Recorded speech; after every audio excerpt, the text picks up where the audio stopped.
I think that the future demands that the people who want to be go-getters and get 3 college degrees and become engineers and build products, well, those people can live in their normal, regular world and pay full price for their mansions and cars and stuff. And you want people to be able to do that because that's how economies get built. But I think we have to realize that we're heading into a future in which I'll say half, just to pick a number for argument, half of the population, especially when the robots take over, about half of the population is going to have to figure out how to have a quality life with a relatively low-paying job. Now, that low-paying job is still going to be important. It will still have dignity. It'll still have meaning. It just won't be your $500,000 a year job.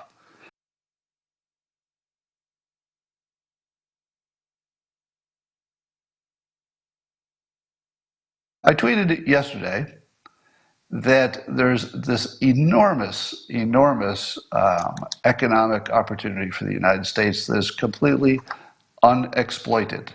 And I've been pushing on this for a while, but I like the way I finally came up with a way to frame it. And it goes like this. The cost to build a home and then to live in it, because there are ongoing costs of living in a home, those costs are crazy in a world in which half of the country can't afford it. So I'm thinking half of the country, it's probably a bigger number, either it has trouble affording a single family home or they can't. It's one of the biggest problems in the country, which could also be one of the biggest economic opportunities. So the economic opportunity would be to figure out how to make homes that are affordable and way better. And the way better part is at the top, right? The affordable is necessary, but I wouldn't stop with let's make tiny homes or let's make the same homes we're making but use cheaper materials. Nothing like that. I'm talking about a change that's as fundamental as moving from a landline phone to a smartphone, just skipping the flip phone phase entirely. So our entire building industry, the residential building, sort of evolved, and I think it was mostly contractors and engineers and craftsmen and that sort of people. And it sort of evolved to be versions of what it's always been with just small improvements. And of course, that just gets more complicated, more building codes, more materials, more design, and it's just this crazy expensive stuff. But imagine, if you will, some company like Amazon or a Google or an Apple, whoever is really good at design, spending a lot of time just designing, testing, the way they would test a consumer product. You don't really do that with a house.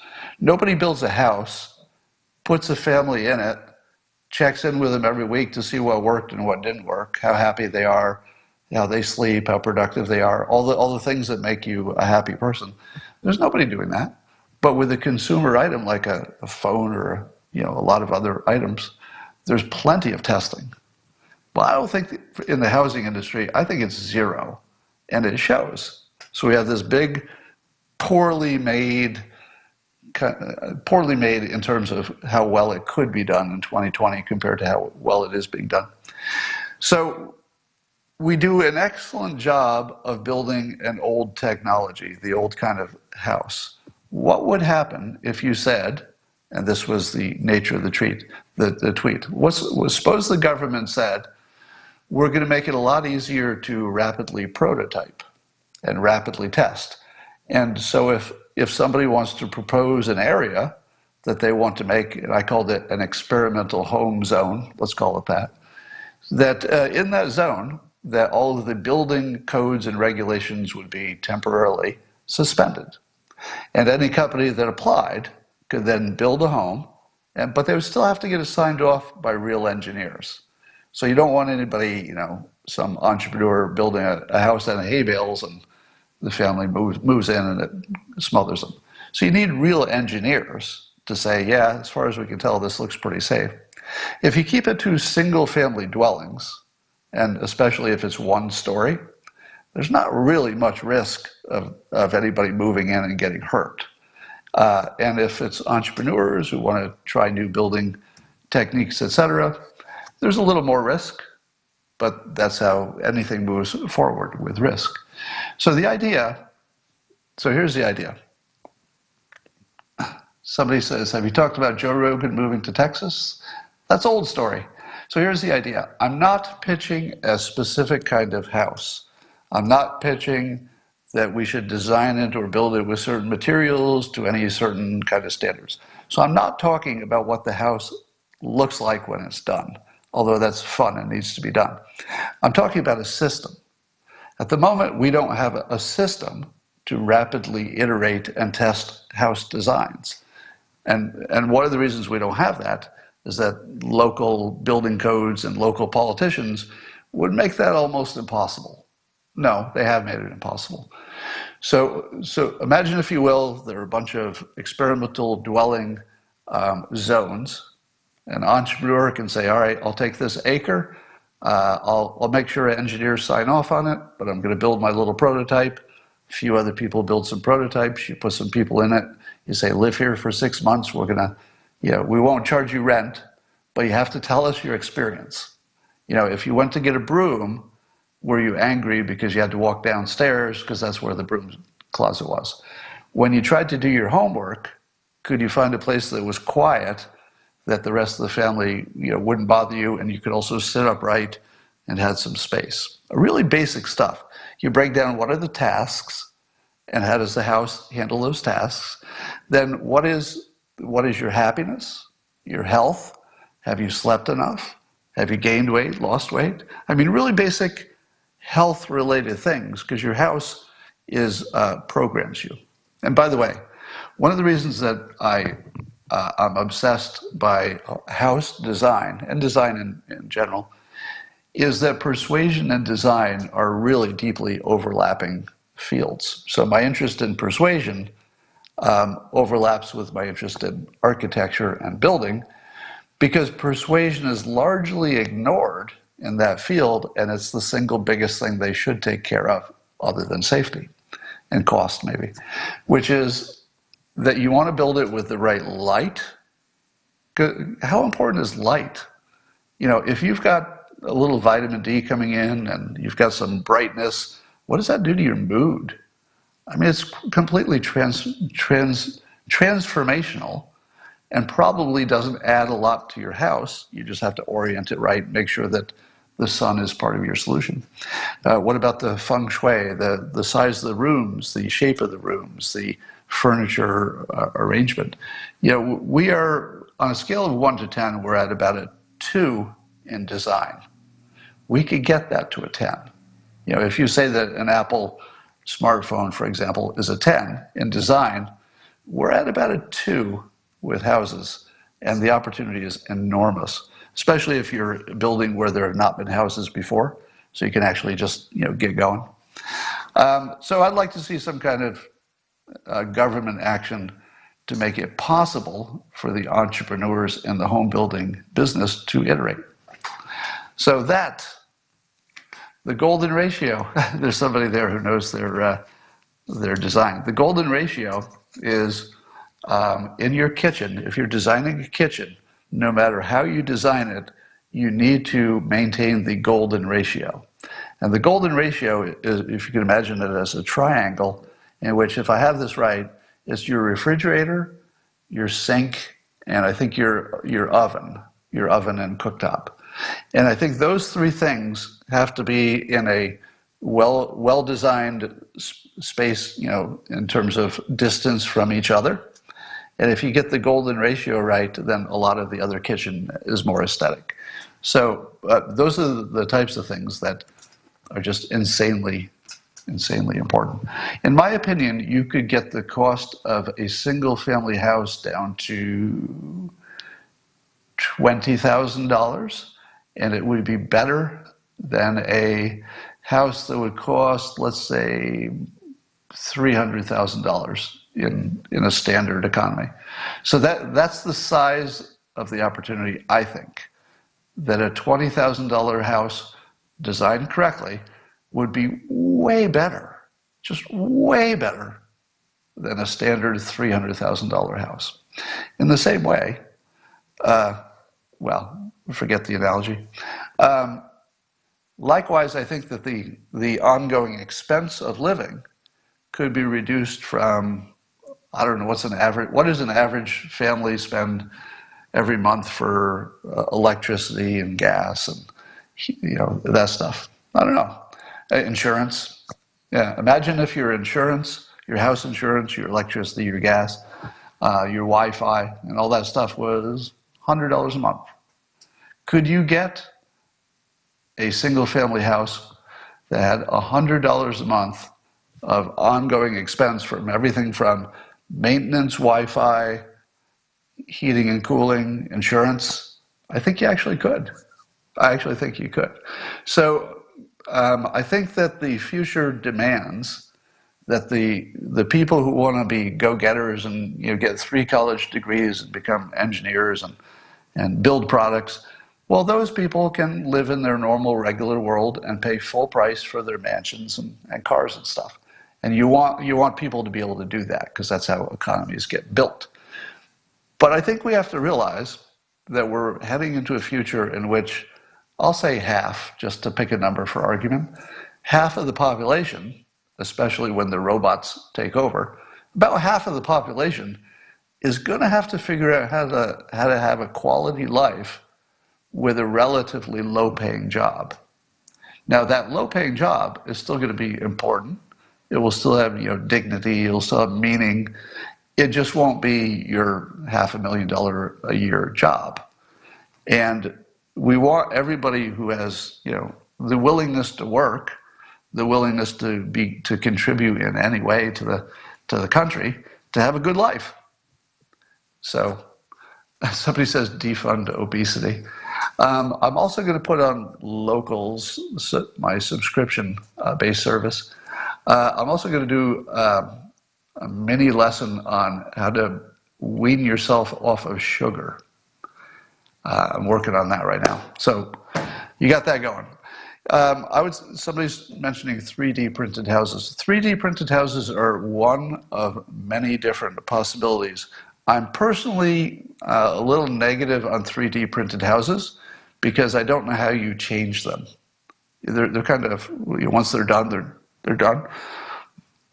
I would be much more interested in some kind of building system that even one person could build their own house with Lego-like blocks.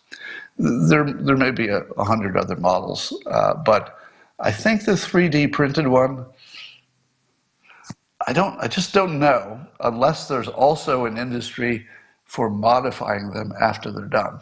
So it could be that maybe you just have to knock down the 3D printed wall, bring in your 3D printer, and it builds a new room.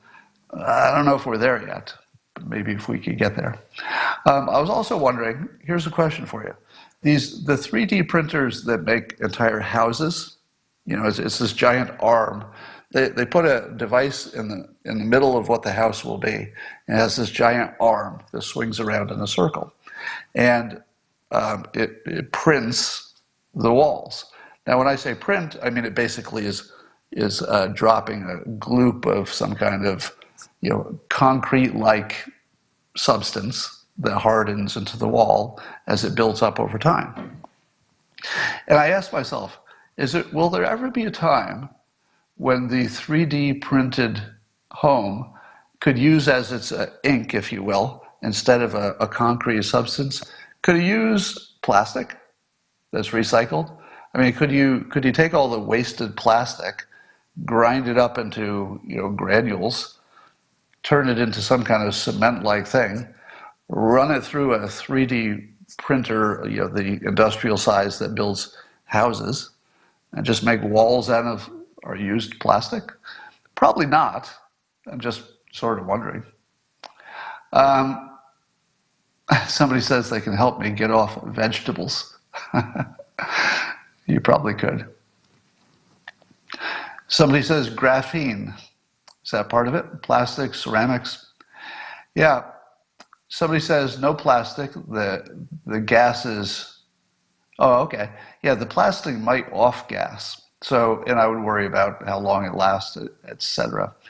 Somebody in the comments is saying, or rubber. I was also thinking about tires, but I don't know. Somebody says it's not scalable. That I don't know. Oh, let me give you a little architectural tip here. So when I'm riding my bike around my town, I like to look at the architecture of all the homes, and I especially like the smaller homes, the lower cost homes that look good. Because there are a number of homes where I live where there'll be two homes right next to each other. They look about the same home value. You'd probably pay about the same. But one of them has figured out how to put, let's say, some veneers on the front of their home. So they've added something that looks like, let's say, a rock accent, or I'm seeing in some cases like a nice redwood stained accent on some part of it. And those little accents could easily be attached to the outside of any structure. So you could use, let's say, a base structure to make your walls, whether they're 3D printed or something else, but then make it easy to just stick to without a craftsman. I mean, maybe it's just plug and play, and you just take, say, red bricks, not a full brick, but like just a veneer of a red brick, and you could just attach it to the outside of your house and make a little accent wall, or some kind of a basically an accent. So in theory, all of the basic rooms of some new future home could be standardized as whatever's the best design for human living, but they would all look different from the outdoors, and maybe the indoors too, because the homeowners would have the option of just tricking them out with a certain set of things that snap to the front. So yours would look different from mine. Yours might look different, way better, and it would just be real easy because you're just changing the outside and you're just snapping it on. So those are the sorts of, somebody says they already have brick rock panels. That is correct. If you've ever tried to install any of those brick rock panels, you know it takes a craftsman. I mean, you have to know how to do it. You look at the YouTube for that, and it's like you got to prep the wall, and you got to, there's a whole bunch of stuff you got to do to stick those to the wall. But what if the wall just had two holes in it that were made for that, and you just walk up to it and go, and just stick the brick on? Maybe you have to affix it in some way that can be unaffixed. But what if you could change it?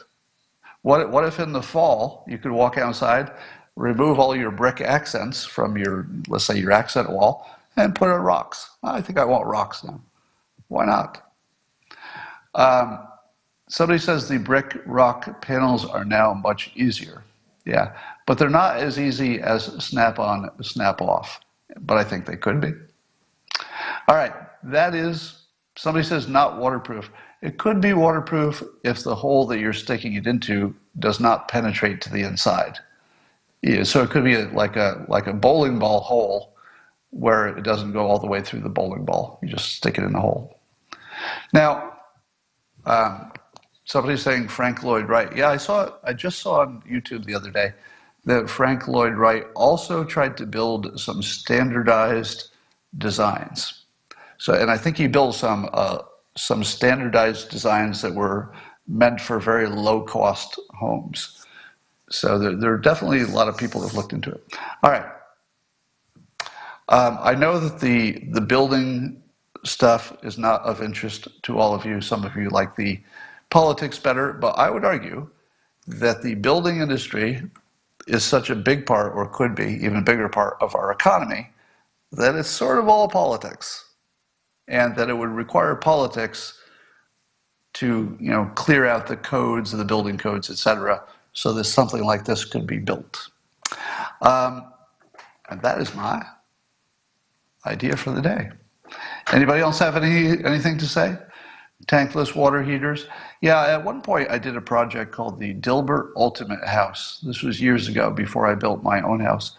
And I solicited the public to tell me ideas for inclusion in a house. And then I built a number of those ideas into my house. For example, when I built my house, because I got to design it myself, I built a special closet for my cat. and it's off the laundry room. So if you know you're going to have pets, why not build a house that's optimized for a pet? So I've got an automatic dog door that goes out to a fenced area with artificial turf. So my dog can let herself out anytime she wants, do her business. It's on artificial turf in a place that I don't have to look at too much. And I go clean it up at my leisure. And if my cat wants to use her cat box, she has her own special closet. The cat box itself is on a raised platform so that when I change the litter, I'm standing. I don't have to bend over to do it. And in there, I've got all my cat supplies and stuff. And it's also off of the laundry room, so I've got venting and everything else. So that's a very, very small example, but if you imagine how much people's lives are enhanced by pets, why wouldn't you build your house to accommodate your pet? It's such a big part of your experience. It's just obvious. I toured a house once that had a dog washing station, some upscale house, and off of one of the rooms near I think it was outside the garage, was like a sort of a special shower area just to wash your dog. And I thought, well, I don't know if I need that. But imagine if you did have some kind of a washing area in your garage. It wouldn't have to be a big garage, but just a little outdoor sink or washing area. How amazingly useful would that be? All right. Maybe I'll do a special Periscope just on home stuff. I'm actually thinking of going around my home with my video camera and just photographing things that worked and things that didn't work to get people thinking about this stuff. All right. Does Snickers have her own smoking lounge? Not yet. Somebody says, crazy white folks. You're not wrong.